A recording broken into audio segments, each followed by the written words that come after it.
Good evening and welcome to the Conscious and Justice Council Black History Celebration.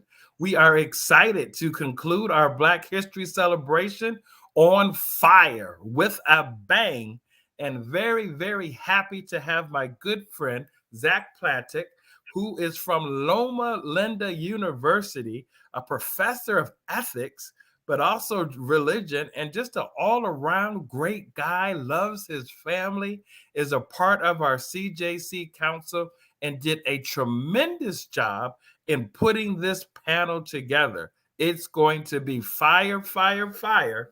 And we're so glad that he is here. The Conscience and Justice Council is a group of public affairs and religious liberty from across the country, not just directors at local conferences or unions, but also we work with academicians such as Loma Linda University, Oakwood University, and also Washington Adventist University. Dr. Plantak has been with us and has been a tremendous asset. If you've ever heard him lecture, you are going to be, how can I say, blessed, but also filled. He speaks truth to power, and he's also an example of what Black resistance is all about. The theme for Black History Month this year is Black resistance, and we're just grateful for what he is doing for us this evening and putting an outstanding program together. So please tell your friends, tell those in your spheres of influence, share that we are going to have a house on fire. And so before we get into the broadcast, we're going to have Dr. Plantak talk a little bit about today. And then we're going to have our special music. And then you'll hear from our distinguished panelists. Dr. Plantak, welcome and happy that you are here. And thank you for your leadership in putting this program together. Well, thank you for this marvelous introduction, much grander than I deserve. I'm delighted to be part of the Black Resistance month of celebration. And this indeed is an amazing opportunity to highlight a recent book that has been published called House on Fire. How Adventist faith responds to race and racism, and how actually it is a call not only for not being a racist, but call for being an anti-racist, something that we shall explore with our panelists who are contributors, one of them even the editor or co-editor of this incredible 20-chapter book that has many authors exploring these issues from different points of view, different angles. So we will not introduce them until they come in, but this is an exciting time for us. And I don't know if you want me to have a prayer now or after the musical item. If it's prayer now, I want to pray along with two thinkers. One is Howard Thurman, that I've been recently reading again in several sessions with book clubs that I am part of. And, I want to pray for those whose backs are against the wall, but also those who have put those individuals so that their backs are against the wall. And I want to do it again because Dr. Jackson, who will be later on the program, has quoted quite a lot Brueggemann, Walter Brueggemann. I want to pray prayer of Dr. Brueggemann, a prayer of protest. And I read, since our mothers and fathers cried out, since you heard their cries and noticed, since we left the brick production of Egypt, since you foiled the production schedules of Pharaoh, we have known your name. We have sensed your passion. We have treasured your vision of justice. And now we turn to you again, whose precious name we know. We turn to you because there are still impossible production schedules, still exploitative systems, still cries of pain and injustice, still cheap labor that yields misery. We turn to you in impatience and exasperation, wondering how long before you answer our pleading question. Hear our petition, since you're not a labor boss and do not set wages. We bid you stir up those who cannot change things. Stir up those who can change things. Do your stirring in the jaded halls of government. Do your stirring in the cynical offices of the corporations. Do your steering among the voting public too anxious to care. Do your steering on that Friday night in the church that thinks too much about purity and not enough about wages. Move as you moved in ancient Egyptian days. Move the waters and the flocks and the herds towards the new statutes and regulations, new equity and good health, new dignity that cannot be given on the cheap. We have known now long since that you reject cheap grace, even as now know that you reject cheap labor. You, God of justice and dignity and equity, keep the promises you bodied in Jesus, that the poor may be the first class members of society, that the needy may have good care and respect, that the poor earth may rejoice in well being, that we may all come to Sabbath rest together, the owner and the worker, the leisure class and the labor class, all at peace in dignity and justice, not on the cheap, but good measure, pressed down, running over, forgiven. Amen.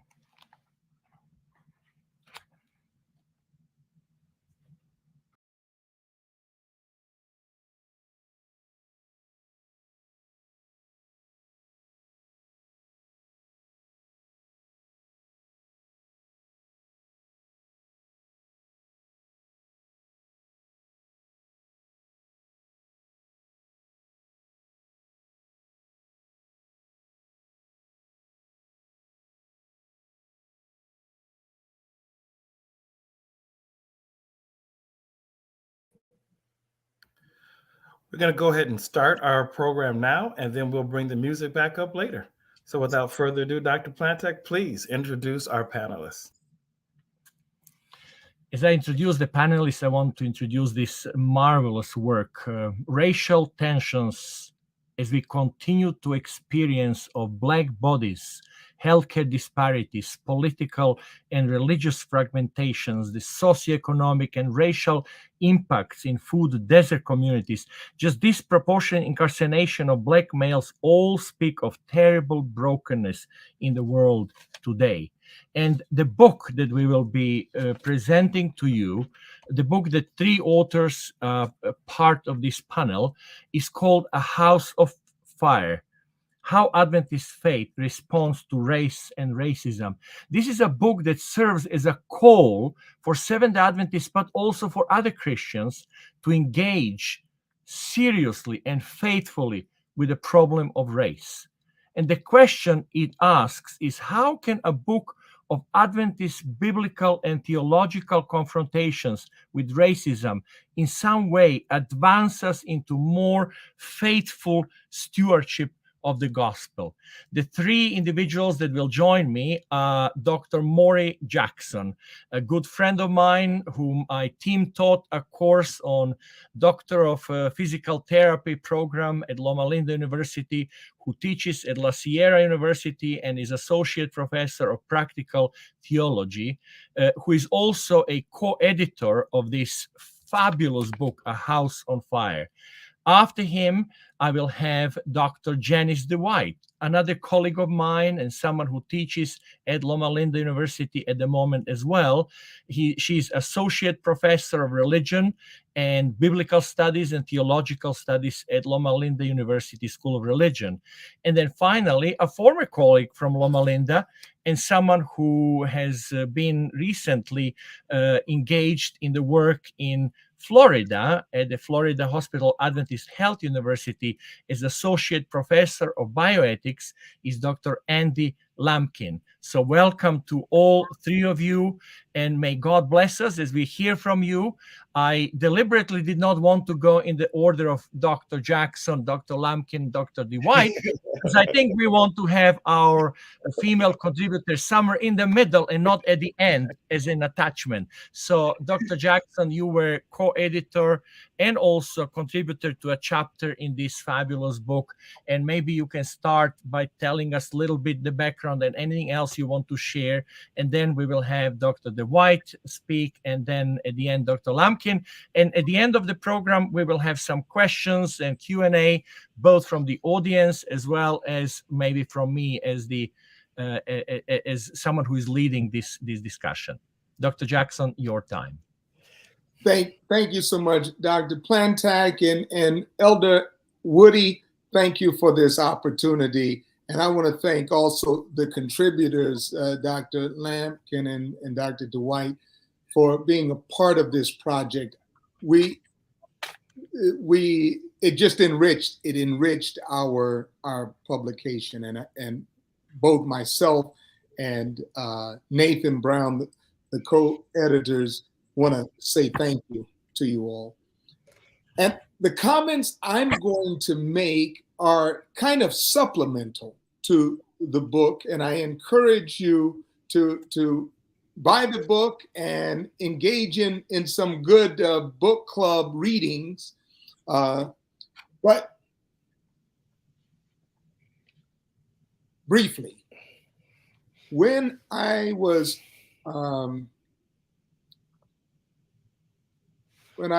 approached by Nathan Brown, this is almost like a decade-long plus dream come true, because I started writing on this topic when the United Church of Christ in 2008, after the dust-up between the Reverend Dr. Jeremiah Wright and the Senator Barack Obama happened, the United Church of Christ said, we want to call for a sacred conversation on race. And that language was beautiful. The descriptor, a sacred conversation on race. And since that time, I've been wanting to know, how can Adventist Christians join in a sacred conversation on race and be sustained in our engagement with that conversation? It has taken a long time for us to get where we are, hundreds of years to get where we are in this problem. We shouldn't think that it's going to dissolve in a book chapter, in a decade. We should have the vigilance to continue on in that sacred conversation. And so I was delighted that Nathan Brown just invited me to help him in gathering authors to write on chapters. We were broad, and we wanted an equal number of men and women to contribute. It ended up with more men at the end because we had some supplemental chapters to fill in some gaps. But we intended, and we were intentional. We also wanted to draw from peoples who are either representatives from the continents that are habitable, or either live on the continents that are habitable: Africa, Asia, Europe, North and South America, Australia. And we wanted people from the islands of the seas. And we wanted to just draw and say, how do Adventist Christians think about this topic? And so we got this body of work together. Let me make a couple of notes that I think will motivate your reading. First of all, and this comes from Sally Haslinger, professor at MIT. She says the term race is used widely, both in American popular culture and in a variety of academic disciplines. But here's the key that she points out: and its meanings evolve in different ways in response to pressures in the different disciplines and popular cultures. So that's important. The meanings of the term evolve.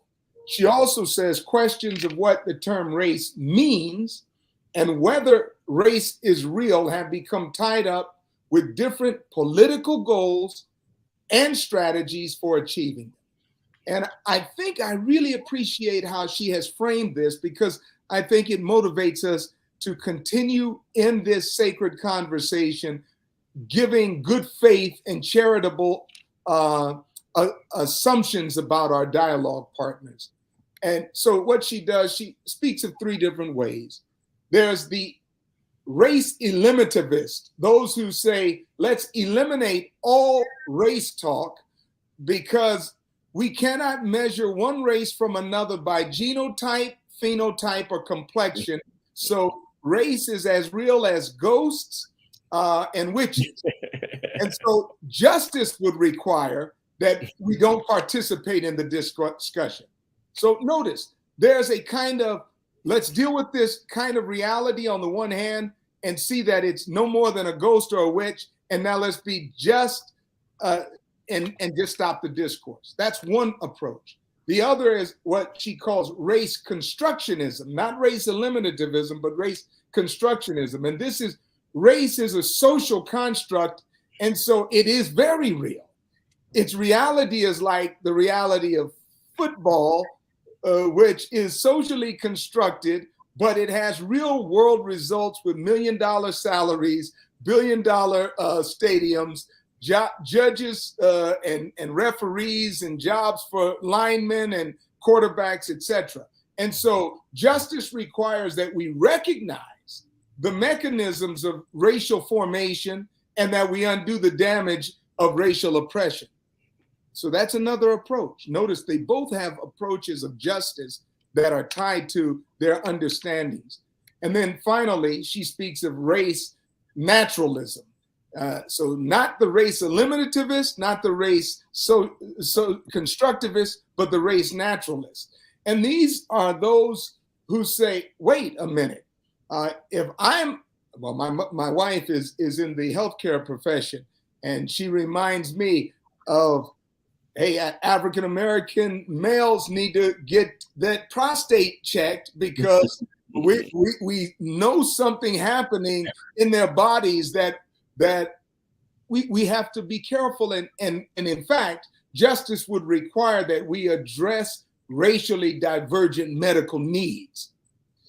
So given that, if we give the assumption that everyone in the discourse are trying their best to look at matters of justice and matters of truth, then we can start to hopefully see what are the relevant facts in the conversation about race.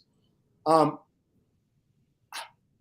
have a working definition that I haven't nailed down, but after reading and rereading the book, I realized that we all have working definitions. I speak of race as an error theory with respect to ordinary judgments about human difference, and that implicitly claims to be designating some objective description of human nature. These claims are all false. And racism functions to operationalize the concept of race as a tool of social management, which separates, stratifies, and sanctifies social hierarchies, and that's why we have to push against them. One last thing before I turn it over. Our authors each have been drawing from the contemporary conversation, and this is what we appreciate about them. They draw from Wilkerson's Caste and Tisby's The Color of Compromise. There are, White Too Long, The Legacy of White Supremacy by Jones. I could go on and on with the various authors who our contributors are in conversation with, and it enriches the discourse. We wanted Adventists to not only follow the discourse, but join it. And so we appreciate their voices. One other thing, about 160 biblical citations, more than 160 biblical citations are in the book. So the authors are conversant with the conversation of Scripture.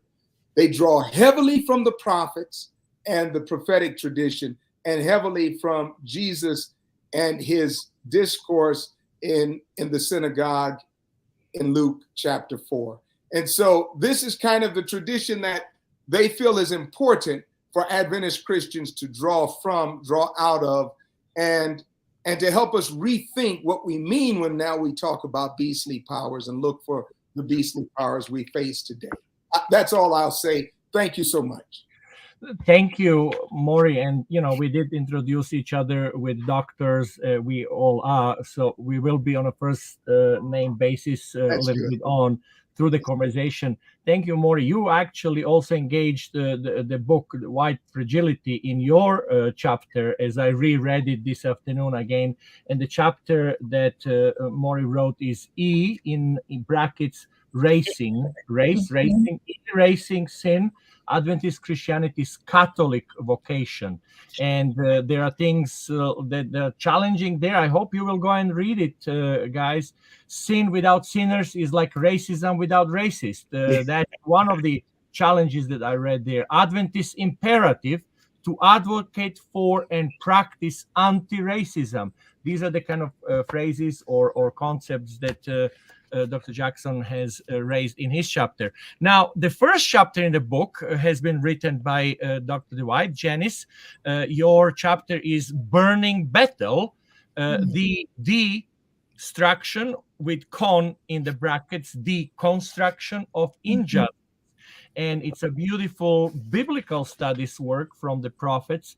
And I wonder if you want to share anything either about the chapter or your process or anything else that you would like to share with us. Thank you.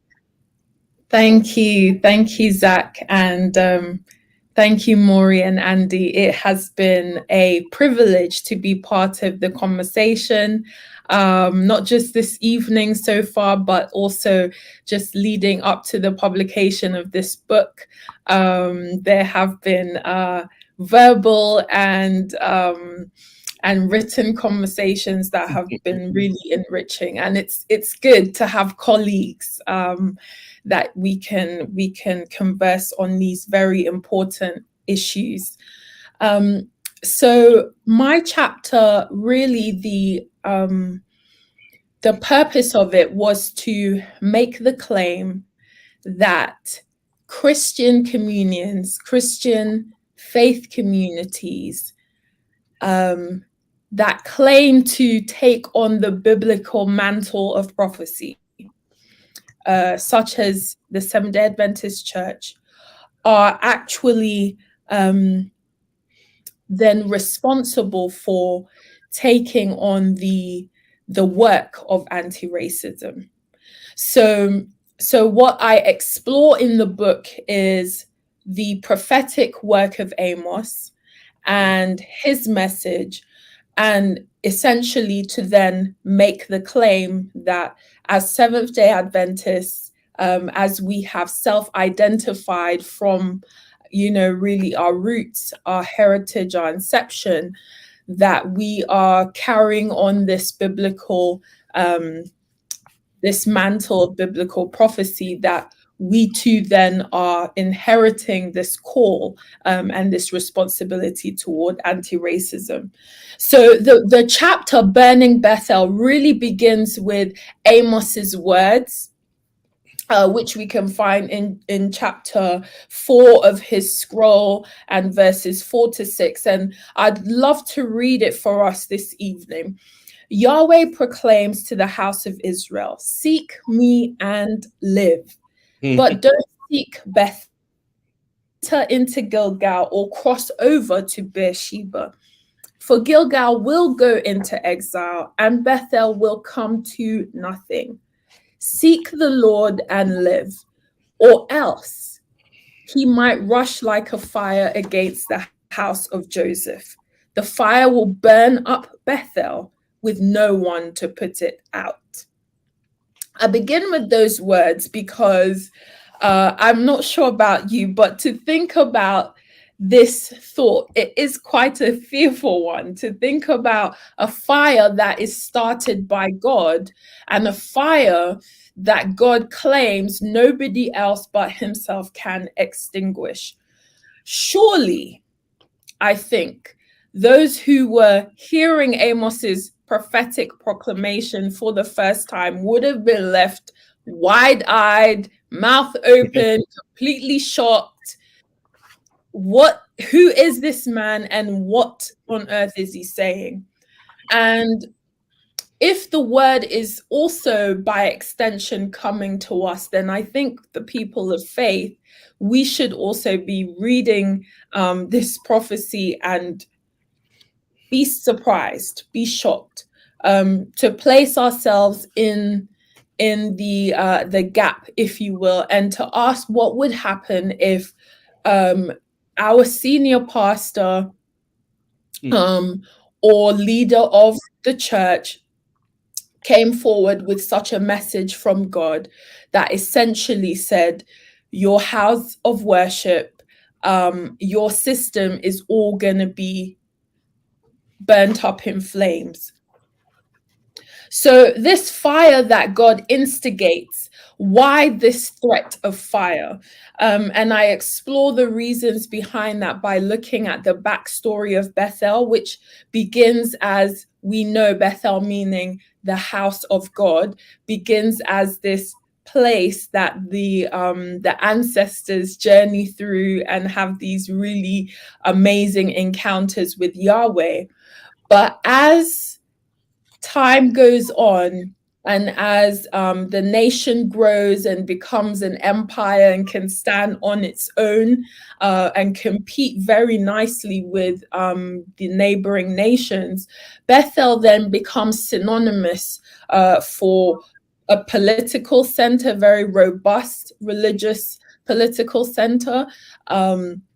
One that's able to stand toe to toe with other centers, important places, and then it becomes the epitome then of injustice. So it goes from being this, family place where the ancestors remember hearing from God, receiving dreams and visions from God, to then being this place that has the sanctuary, a sanctuary of God, but is also where these worshippers go. And these worshippers are actually actively involved in acts of injustice. So part of what Amos proclaims and what he is sent to prophesy against is this idea that those who are showing up at Bethel are very orthodox religiously.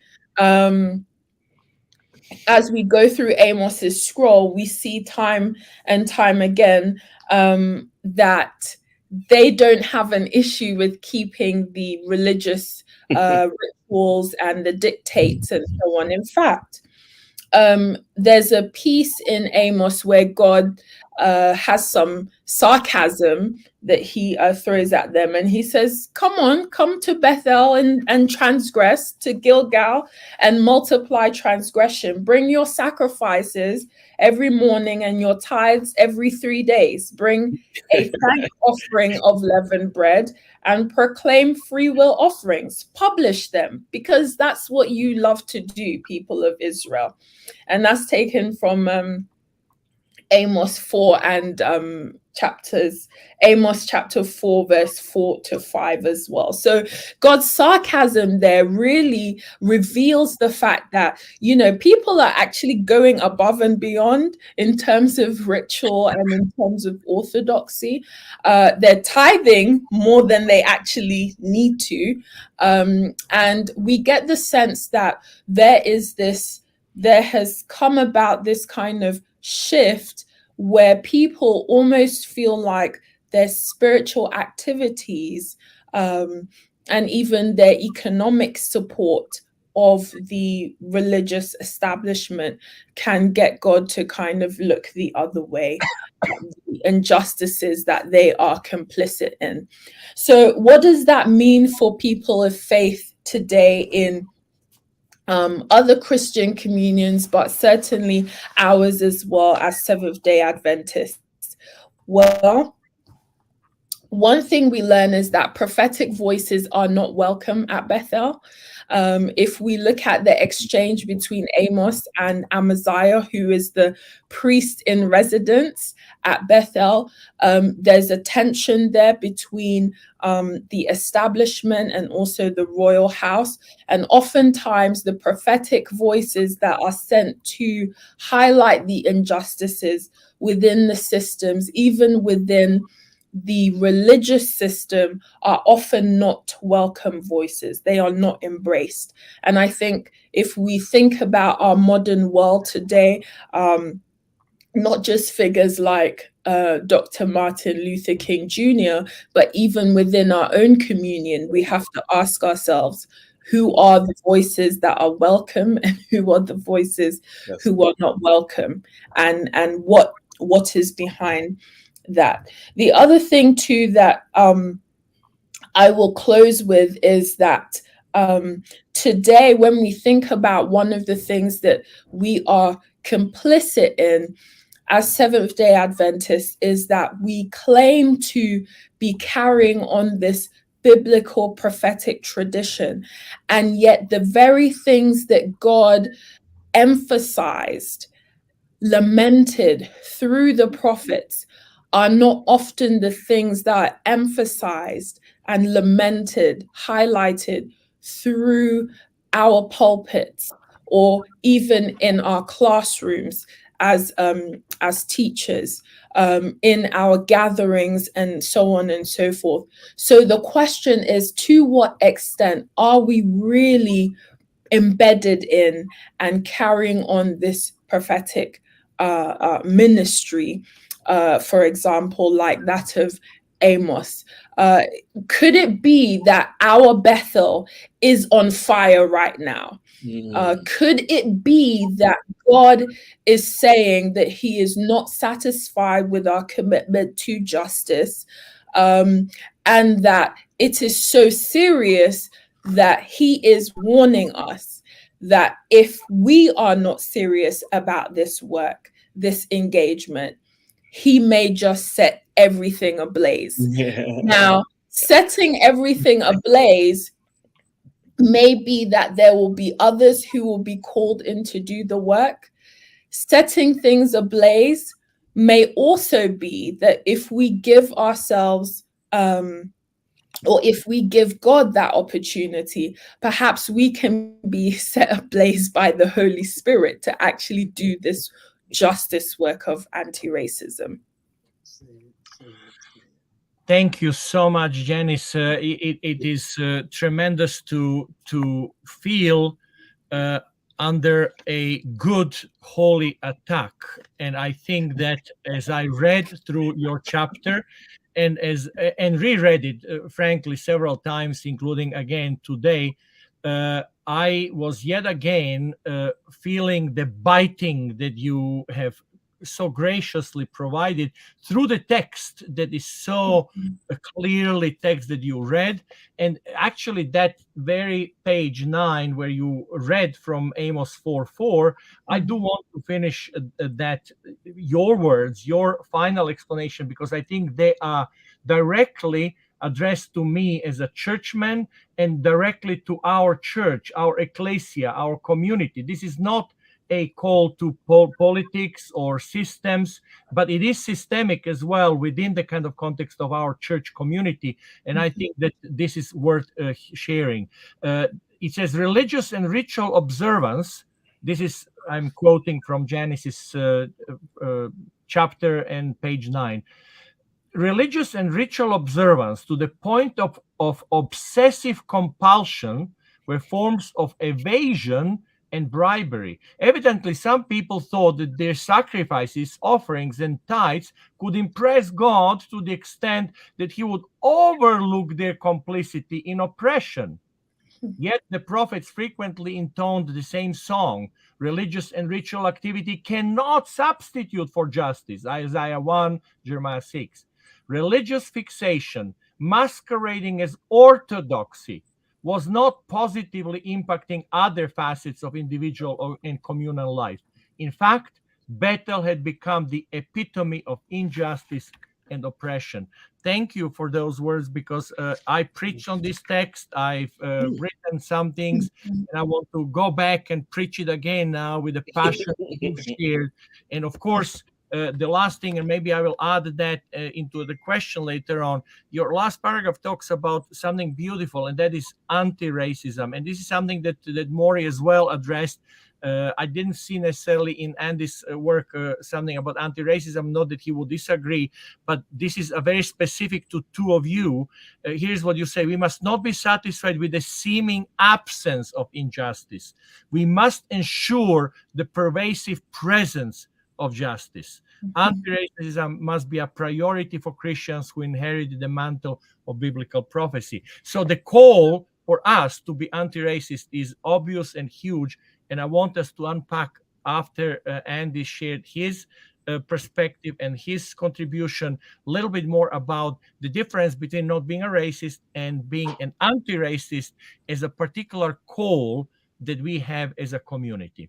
Dr. Lampkin, your chapter was also provocatively titled, and I love it because I didn't know whether it was biblical or not, but Desmond Tutu is almost there on the par, and it is a quote, and you might even say it. If you don't, I will pull it out later on. But the title of Dr. Lampkin's chapter is "Spitting in the Face of God While Waiting on Christ's Return." Andy, thank you. First, let me also say thanks for the invitation.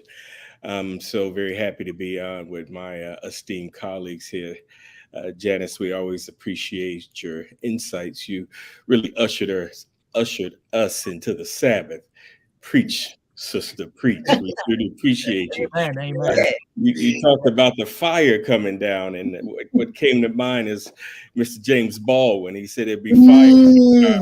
And so I really appreciate how you led us in that discussion.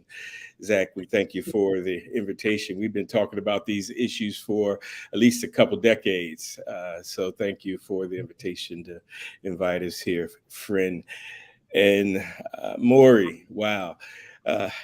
We've been conversation partners for about 30 years. Now we go way back to the Oakwood days. I call Maury a friend, of course. That's all of our friends here, and provocateur. And so, Maury, we always appreciate you, man. You're my conversation partner, and you keep pushing me. Thank you for the opportunity to, put some words on paper for the book. So, what's exciting about the book, it actually, just some general thoughts, and I'll be very brief about just general thoughts about the book. It actually gave me hope. When I read the book, it actually gave me hope.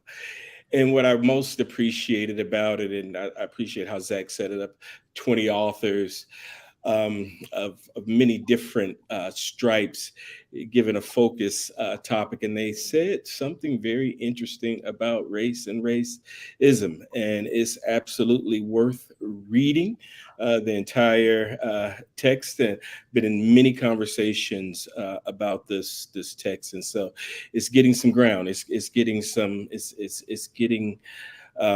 out there, and it's getting a proper hearing, and I'm happy about that.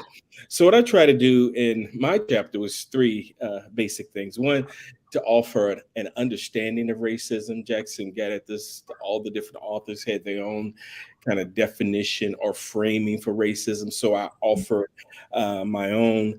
Then I explored this notion of racism in the American context as social caste. We don't like to think about American society as a caste society, but I think the notion of racial caste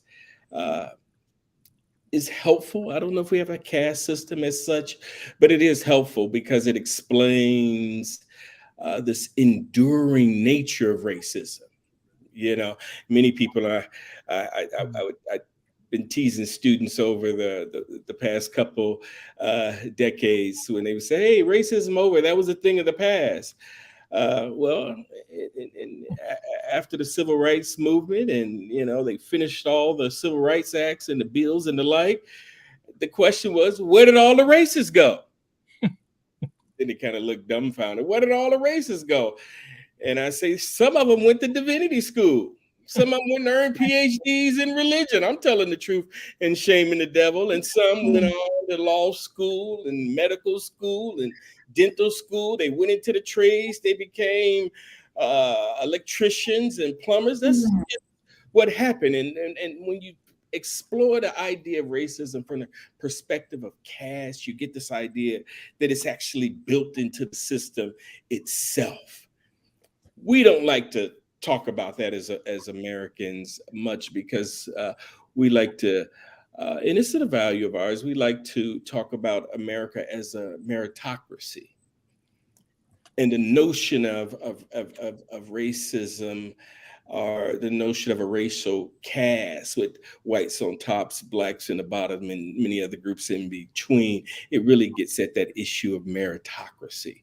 It's a hard thing for, especially for people who work so hard. So I talk about two typical views of racism, and everyone online know these two views. Racism is prejudice against someone because of their race. That's a basic view of racism, and I think it's helpful. It's a good starting point. Then racism as prejudice against someone because of their race, and then being tied to power. I'm more interested in the latter definition. You know, I'm not the sentimental type, so I don't care if you don't like me because I'm black, right? But when I'm shopping in the mall, I want to be treated fairly. If I'm pulled over by the police, I don't want to die because of the interaction. When I go to my healthcare provider, I want my healthcare provider to treat me well, and I want the best care. So when you tie racial prejudice to power, I'm much more concerned with that. So we offer some discussion around that. The first view of racism, I think another limitation, and I'll be brief on this limitation, is when we just focus on racism, someone being prejudiced because of your race, then we focus on the words people use, right? We focus on what was said or how one behaves. And that in some ways gets at things that are very important, but it doesn't get at those institutional qualities. And so, Zach, when he set us all up, how do you explain? And you have to be able to explain the prison industrial complex with so many Black and brown people in prison.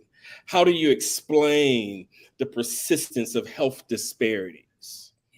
How do you explain the what is it from the school to prison pipeline? We can just go on and on and on about the various educational gaps that we experience in society. The first notion of racism won't really help us get at that much, but the second view, where we think about it more broadly tied to power, I think gets at it a little bit more. This notion of racial caste, and I talk about this a bit in the chapter.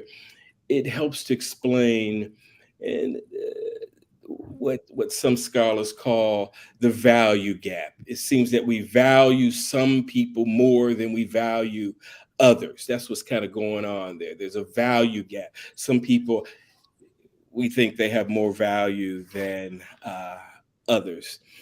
And then I talk about the contradictions between in the institutionalized racism and American society, or we could say it this way: the whole idea of a racial caste system and what America is supposed to stand for, based on its grand Christian ideas. And I point to the writings of Frederick Douglass just to say that, hey, we're not just starting to talk about this. We've been struggling with this tension for quite a while, not just since 2020, but we've been talking about it for quite a while. And I want to read a Frederick Douglass quote, and many of you have seen this before. Between the Christianity of this land and the Christianity of Christ. This is what Sister Janice was getting at when she brought us to Bethel. I recognize the widest possible difference, so wide that to receive the one as good, pure, and holy is of necessity to reject the other as bad, corrupt, and wicked. To be a friend of the one is out of necessity to be the enemy of the other. Wow. And it sounds actually Gandhi-ish. I love pure, peaceful, and impartial Christianity. I think we all love that, the impartial Christianity of Christ. I therefore hate the corrupt, slave-holding, women whipping, cradle, plundering, partial, and hypocritical Christianity of this land. Indeed, I see no reason but the most deceitful one for calling the religion of this land Christianity. I just think he is saying a whole lot there as he reflects on the society. And of course, this is right after the days of slavery. He reflects on society and where society has been. He's saying, as a Christian nation, we're not getting it right. And I think my colleagues online here have been pushing us as a church. I don't know if you guys use this language. We may not be getting it right. I put the may in there. We may not be getting it right, but I think that's the suggestion here. Then I discuss 4 levels of racism. I'm gonna be very, very brief. I won't go into, I won't expound on them right now. If it comes up in the discussion, I will. Personally mediated or interpersonal racism, as it's sometimes called.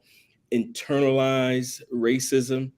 Racism becomes internalized. I said I wasn't going to go deep off into it, but internalized racism, that's how you can have 5 black cops in Memphis beat someone to death. They can internalize the racism and they perpetuate the same harms as the larger society, which is institutional racism, systemic and structural racism. I will get to the Desmond Tutu quote because it grabbed me as well, and I like talking about it. And this is where my title actually came from, Archbishop here, Arch. All of this, and I'm quoting, all of this makes human beings. He's talking about creation. I spend a lot of time in Genesis 1 and 2. I talk a lot in my work about human dignity and the value of human beings and human beings having their worth because God created them and breathed life into them. And Desmond Tutu is picking up on this. All of this makes human beings unique. It imbues each one of us with profound dignity and worth. As a result, to treat such persons as if they were less than this, to oppress them, to trample their dignity underfoot is not just evil, as it surely must be. It's not just painful, as it frequently must be for the victims of injustice and oppression. It's positively blasphemous, for it is tantamount to spitting in the face of God.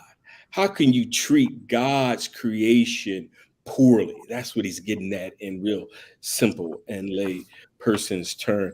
And then I turn to what I would say, at least some teachings within the Adventist church that get at the basic and fundamental value of human beings and point us towards those kind of statements and teaching.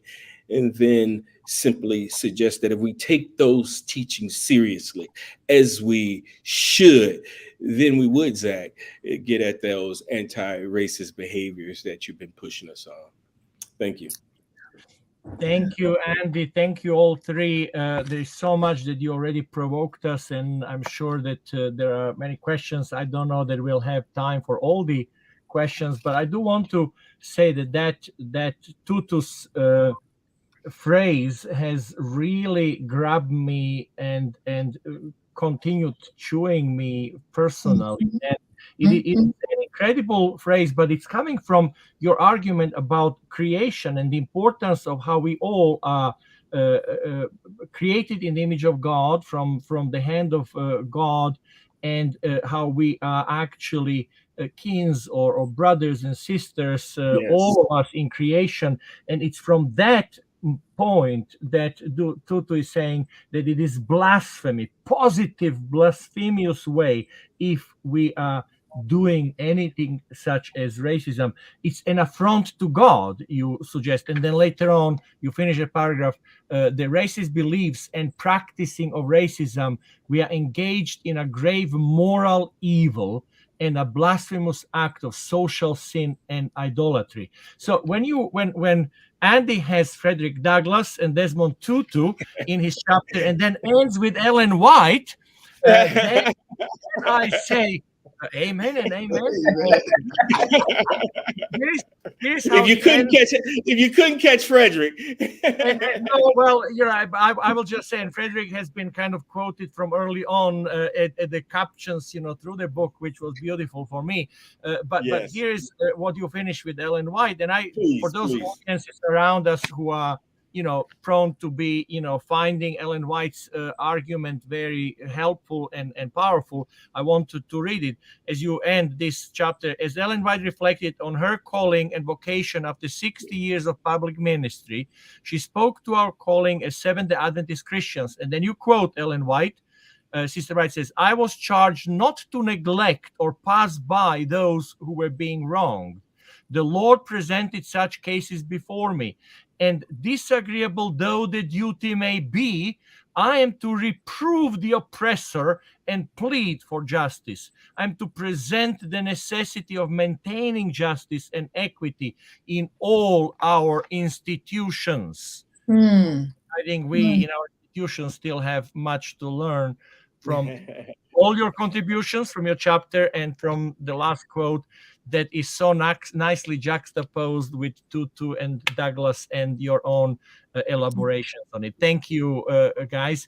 I have seen flashing questions, but I am not sure that I was so engaged in listening and watching you guys that I didn't capture them anyway.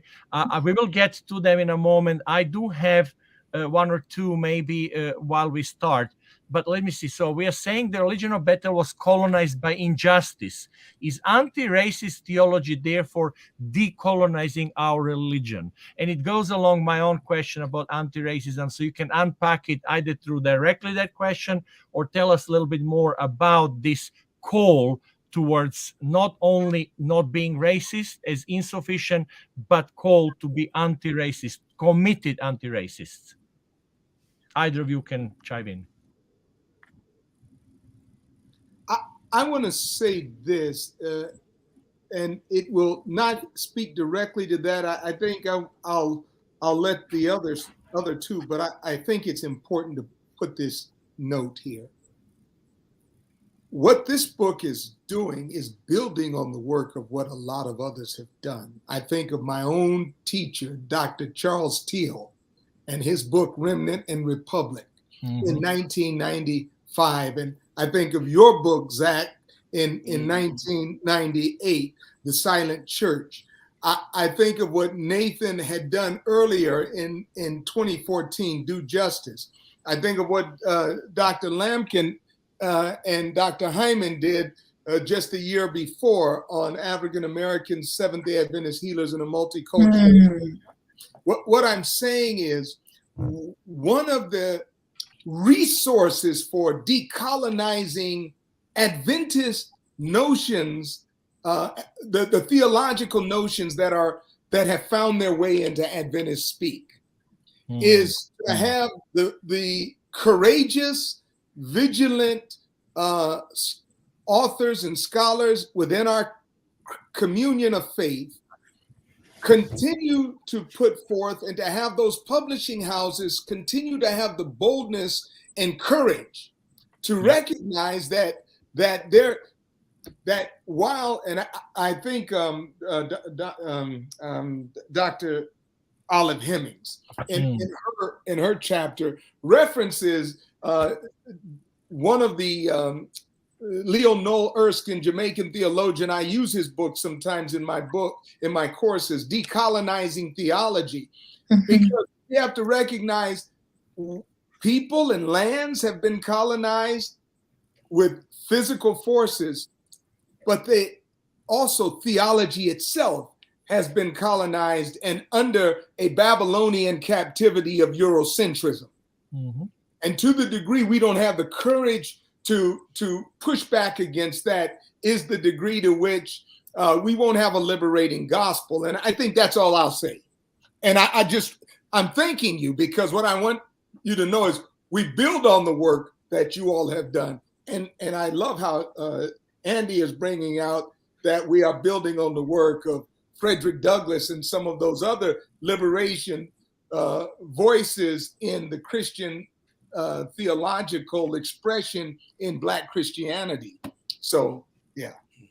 Thank you, Maury, because it is encouraging to see that we can continue to be in dialogue and in conversation. And it's not only, and I will insist on this, it is not only the African American or Black members who need to fight that fight. I think we need to find partners from all walks of life, all genders, all races, who are passionate about what they see God's calling to us, and work together hand in hand. I think that becomes then even more effective. And I think it's then speaking to a communal life, and not just, one group or the other group, speaking to themselves. And I think that's the beauty of the conversation that I've had with you and with many of you and with many others. And I invite others to come into that conversation if they have not yet joined us, because it is essential that we re-examine and we think carefully through history, through theology, and not only negatively, although there is a lot of negativity that we need to recognize. A lot of burning house is there, but also maybe some small contributions that we can make in a kind of constructive way in bringing the what you call Catholic Adventism, in like universal Catholic Adventism to the forefront of the future of what we can accomplish together. Yes. But Janice, I think that question came partly out of your chapter in your talk, so you might be willing to maybe add a little bit more on that particular question that we've seen, if you choose. Yeah, I mean, really appreciate what Maury just shared. Just to add quickly to his comments as well, that when we really have to come to terms with the economic aspect of how we benefit, our complicity, because here you have Bethel, which really essentially was economically indebted to some of these injustices that were going on. What does it mean to have a system that is supported by some who are actively, directly, indirectly engaged in some of these injustices? And so when we look at, for example, Amaziah the priest, he actually says to Amos, like, leave here and go and prophesy in Judah and earn your bread there, right? Because Amaziah has a job to do as the priest of Bethel, and you're not going to come and mess that up. Thank you very much. So, if you need to earn a buck or two, you go find somewhere else, because his mindset was that in the same way that he was economically obliged to the system, so was the prophet Amos. And I think for those of us who are employed by our institutions and we work for them, these are very real challenges that we have to work through. How do you remain true to the biblical call to do justice, as we've talked about, and yet grapple with the economic ties that people will remind you of, right? If you're getting too close to the edge here. So I do think that there's that economic piece, and we have to ask ourselves if our institutions, or to what extent are our institutions economically benefiting from silence during these injustices, and our complicity in various forms of injustice, including racism. Are there real trends, results that we can point to and say the exclusion of these particular people or the oppression of these particular people have benefited us? And I think we need to have those conversations and come to terms with some of these things as well. Could I piggyback on that just a little bit? I sure do appreciate you lifting the language of the economic considerations. I sometimes frequently say that racism pays the bills.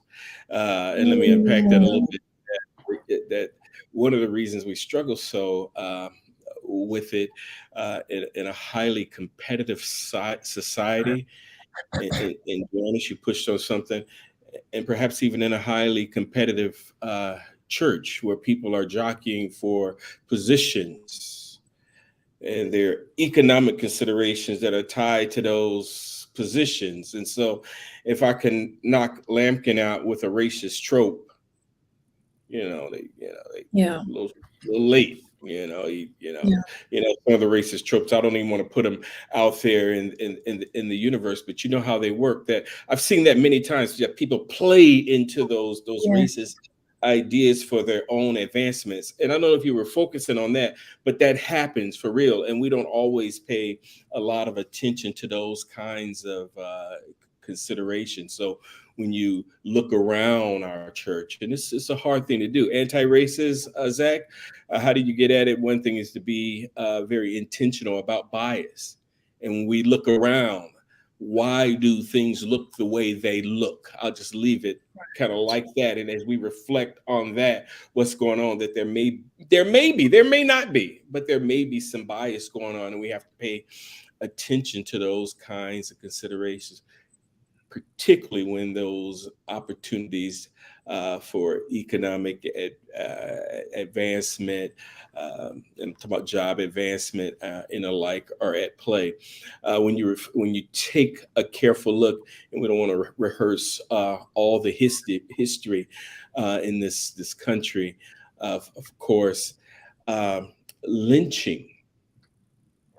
We were always told that lynching was tied to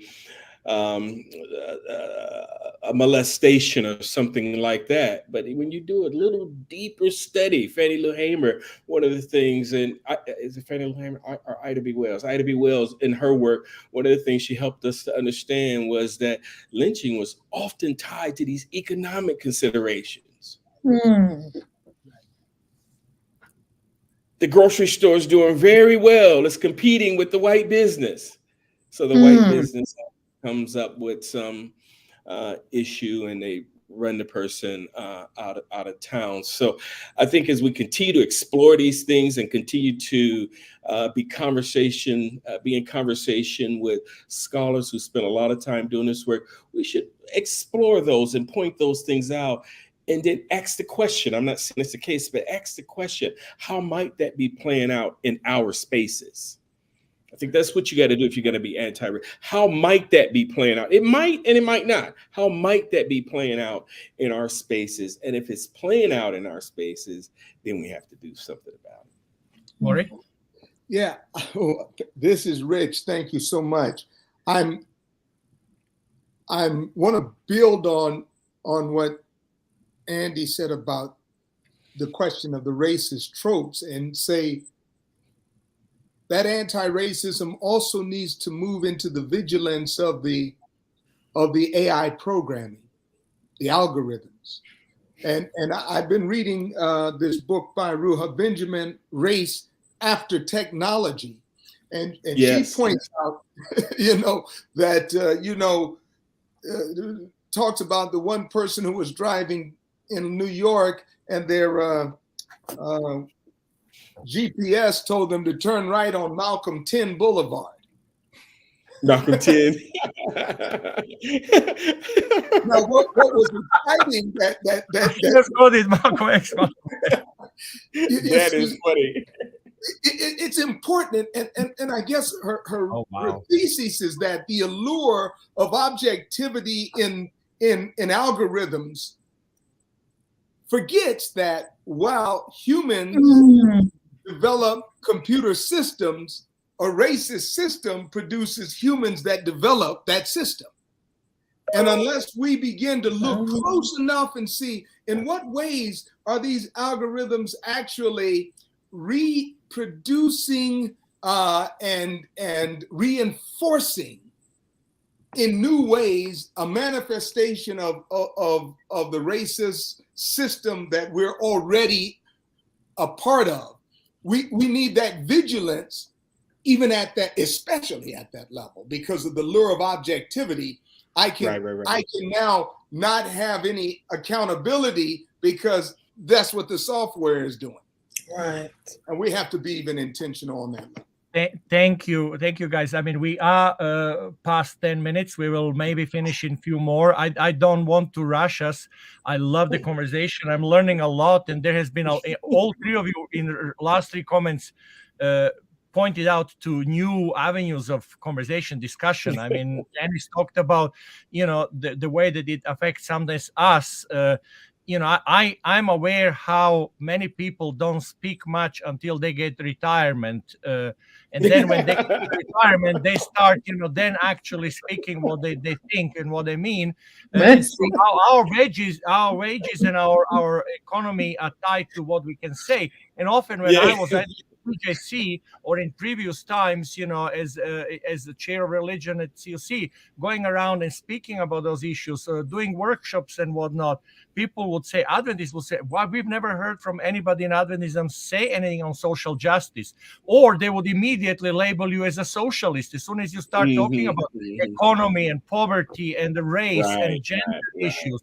And so I think that, there is potential stigma, but I think we need to break through that and not allow the fear to drive us not to be able to speak. Because if we want to be prophetic, both individually, but also as a community, then we need to do that and be more peculiar, if you want, more different than just siding with the rest of the society and the culture in which we operate. And I think we need to be countercultural. That means within the church as well as in the society. And I'm so proud that I'm part of CJC, because we are indeed trying to exactly do that on a regular, weekly, monthly, annual basis. And so thanks to Woody and many other leaders that I'm part of the group that actually is willing to stick out and be part of communal voice, to speak on those issues to the powers, ecclesiastical powers, as well as societal powers. And hopefully that will draw more people into conversation and into at least reflection. Is there anything that you want to, I know that there are more questions, but I do want to also be mindful on the East Coast. It's probably already 9 something. Here we just started Sabbath 5-6 o'clock, so we're okay. But we do want to make sure that we give chance this to complete. I have a last quote that I will do from the book, but I want you to and maybe a prayer of Brueggemann that connects to Martin Luther King, the Janice you mentioned. We celebrated his legacy and birthday recently, and I want to finish with that prayer at the end. But is there anything that either any one of you would like to share additionally before I get to the closing stage? I will let either of the other panelists. I've known Andy a long time. I met Janice on a panel, and when she spoke, I thought, where in God's name did this sister come from? Powerful, and I realized she is a voice. She came from Africa and from England. But yes, indeed. We need a now megaphone. We blame her. Yes, indeed. We need a megaphone, because so I'll leave it to you two. And thank you again. Well, I'll end where I began. The book just overall gave me hope, and I hope and pray that people will read it and talk about it. I work out of a tradition that believes that you can't talk enough about these issues. We just got to keep talking about these issues. And I think it was you, Jackson, when you talked about it may be a decade, it may be 20 years. We have to keep working towards the progressive realization of an anti-racist society. I remember when I was a young college student and even a relatively young graduate student kicking around these really complex and big ideas. I was like, hey, if we just tell people the truth, If we can make good arguments and we bring better arguments to the table, we can solve these problems and we can do away with racism like that. 20 plus years later, 25 years later, I've been finished undergrad. And Woody, hate to call you out like this. Thank you for this forum, brother. We sure do appreciate you. We were at undergrad together 30 years ago, and the problem persists. And the problem is in many ways moving and changing. It's hard to wrap our head around what it is. But I'm so optimistic and I'm so hopeful because I think the church can have and should have a voice in this, because the church should be about making the world a better place. That's what we're called to do. Absolutely. Absolutely. Janice, before I let you have the final word, I do get a note here that there is this question and maybe one more that they would like us to address. To be honest with you, I am not 100% sure if the question on separate conferences is the framework for this conversation. We've had many of those. I've had a number of them, and maybe that is something that we should dedicate an entire session on. But I'm not sure that we are tackling that particular issue unless somebody is desperate to say anything. Feel free to do so. Why would we address racism when we have separate conferences, separate churches, and voices, reasons, justifications for this practice when questioned? Is there anyone who would like to speak? And Janice, I will get back to you from whatever you wanted to do as your concluding remarks later on.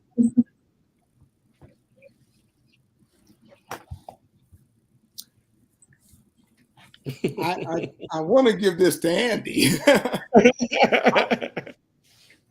I have voiced, and I do voice, that I don't think that's the best, that is the way we ought to manifest our witness as Christians, full stop. And by doing so, I also am critical of Ellen White, who capitulated, full stop. Now, the question for me is, how do you go forward? Do we ask those white conferences to disband and join the regional conferences? Is that how we go forward? Or do we intentionally have them push for affirmative action programs of hiring in their clergy to make sure their clergy represent the demographics of the regions that they actually oversee? I mean, these are, I think, creative, maybe some might think idealistic ways, but I think the call of the gospel is always receding beyond the way we actually exist. The is not the ought to. And I think we have to keep those prophetic voices going. But I'm not in the area where there are separate conferences. I'm sensitive to the realities of the work that was needed in their formation and the growth that resulted. And all that is good. But I do think it is a part of our conversation and our public witness as a community of faith to address that. Now, Andy's been correcting me since undergrad. I can't school you, then I'm teasing, man. You've been schooling me over. Zach, I'm not going to evade the question. I do think there perhaps should be a panel just on this topic, because it's a challenging one. In many ways, it's an unholy compromise, and Maury eloquently spoke on that. Ideally, we should be together. If we look back at the history of regional conferences, the group we call the Regional Brothers now, the Regional Brothers and Sisters, they weren't advocating for regional conferences. They were advocating for inclusion. And so I think one of the challenges we have, I work out of the pragmatic tradition. I'm a bit of a pragmatist, and this is a problem. We have a problem now. So, and Maury got at the problem. Which of the conferences do we disband and start over? You know, what does that look like practically? Let me get at it a little bit more. So again, the regional conferences, in many ways, it was the compromise. The church at that time was not prepared to give full inclusion to African Americans, and so that was the compromise. These regional conferences. One way we can start. So the discussion is being had throughout the denomination. The discussion is being had throughout North America, for sure. It's being had. One way we can start is start talking to each other. Start talking to each other. I shared this once before with at least a couple online. When I lived in Nashville, Tennessee, I was a member of South Central Conference, and Kentucky, Tennessee was the majority conference, or what we sometimes called a state conference. And they were literally 10 miles away, and we just didn't have a lot of conversation. That's a fundamental failure. And I live in Orlando now, and we have 2 conference offices there, Southeastern Conference and Florida Conference. And the same thing, we're not in conversation with one another. So the first task, I think, we got to really start talking to one another. We have to be in communication. And I know that sounds broad. It's not getting at it. You can't just disband them. You can't just disband any of them. I think you would, because sin is real, we would destroy the church. But we have to keep talking to one another, and then go into those creative ideas that Jackson was talking about. Both ways, maybe. And since in the book I don't see any chapter on that issue, we'll end at that for the time being, and maybe another book needs to be written about that in the future, and maybe it will be different people that will be heavily invested that can become additional major conversation partners. I mean, Baker has done work on that, and many others, and also then people from different conferences who are engaged in the work here. We need to listen to people in reality. The issues are much more complex than sometimes we see it. We want it simply resolved, but there are historical and other reasons and considerations to take into account. And it is not, I don't think personally, it is our place to be really heavily helpful to that at this stage. So I appreciate the question and the questioner. Appreciate your candid and attempts in resolving or trying to involve that conversation in this panel. But I think it is beyond our kind of table of contents, if you want, from the book. Janice, I will let you say a few words, last words, and then I want to close our session with a couple of quotes and then a prayer.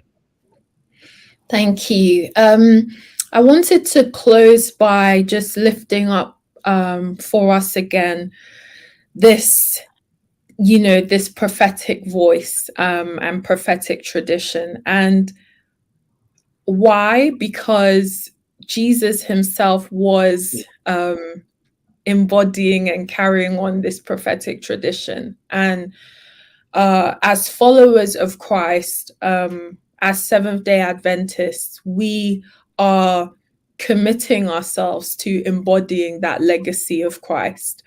And so as Amos talks about, this fiery ultimatum, this divine ultimatum that Yahweh has for his people, there's this part where we all know it, either from the text itself or made famous by Dr. King, talking about let justice roll down like waters and righteousness like an ever-flowing stream.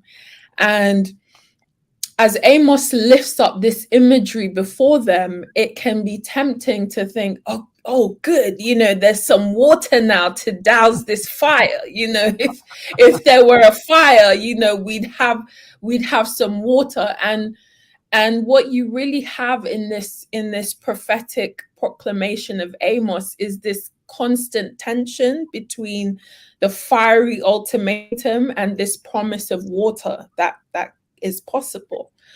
And what I want to, commit myself to, and I think we can say that many of us, have the same desire, is to say that we are committed to that image, that reality of a world that is awash with justice, that is filled with justice, that, people are receiving these waters of healing because we are committed to justice. And that means that we are going to have to get it, that in our tradition, we are going to have to be more intentional about lifting up those voices that have already been talking about a world awash with justice. And so, Maury, I'm glad you highlighted Dr. Hyman and Dr. Lampkin's work on African American Seventh-day Adventist healers and the healing tradition. How many of us know that this justice, this promise of a world awash with justice, is something that is embedded in the tradition that didn't begin 10 years ago? And it's not limited to a particular community, as some of our communities want to imagine that we're the only ones talking about this kind of this healing tradition. And so I think one of the ways that we can participate in this promise of the water is to commit ourselves to saying we are going to actively work toward a world that is nourishing, that is enriching, that is life-giving. And we're doing that not just because we're uncomfortable about the fire, but we're doing it because we actually believe in the project of a world awash with justice. And I would just challenge all of us who are joining this evening. We all have our own ways that we can do that we can participate in that, in our teaching, in our preaching, in our nursing, in our medicine, healing spaces, in our architecture, those who are in engineering. Whatever fields we are in, we have a way that we can participate and bring this promise of a world awash with justice to pass. Thank you. What a beautiful way to end. I read the first page by James Baldwin, quote that you have there, Maury. Do I really want to be integrated into a burning house? If the house is on fire, do I really want to be integrated into a burning house? James Baldwin. And then from Forward by Reverend Matthew Burdett, he says this: the church's story is truly a story of human failure, but it is also and always the story of how God redeems that failure. The house may be on fire, but since it is God's house, we have reason to hope. God is consuming fire. The house may be on fire, but we may be taking comfort knowing that, like the bush in the desert, it will not be consumed. Moreover, the Apostle Paul reminds us that this house is built on the one cornerstone, who is Christ, and that all that we built on this foundation will be tested by fire. All that will remain will have been tested by God. So yes, I do want to belong to that community. I do want to intentionally call that community to possibly be on fire, and then hope that God will continue working on each one of us to make that fire become overflowing waters with justice. Amen. Thank you. I finish with a prayer by Walter Brueggemann called Martin Luther King Jr. Some of us are old enough to remember the balcony in Memphis, the sanitation workers' strike, the shot that broke flesh, the loss of Martin, and then the mule-drawn wagon and the funeral and the riots, the violence, the fear, and the failure. All of us know the crowd in D.C., and I have a dream. The Birmingham jail, the broad stream of violence, and his steadfast nonviolence in Albany and Skokie and Selma. All of us know his awesome, daring speech, his bravery, his hope, and his generative word. And we know the relentlessness of our government in pursuing of him and the endless surveillance and harassment of this drum major for justice. This distance we have little access to how it was then concerning ambiguity and fear and reluctance and violence and injustice. We do not doubt that you have persisted even beyond Martin's passion, even beyond Martin's brilliance, even beyond Martin's fidelity and his loss. We do not doubt that through him and beyond him, you, holy God of the prophets, are still pledged to justice and peace and liberty for all. We remember Martin in gratitude and chagrin. And we pledge amid our stressed ambiguities to dream as he did, to walk the walk, and to talk the talk of your coming kingdom. We pledge so sure that your truth will not stop its march until your will is done on earth as it is in heaven. Amen. Amen. Amen. Amen. Thank you, Powerful. panelists. Thank you so much for your contribution, for being with us tonight, and for this incredible contribution to the book that we all should be reading and rereading, and then having some book clubs to discuss it as well. Amen.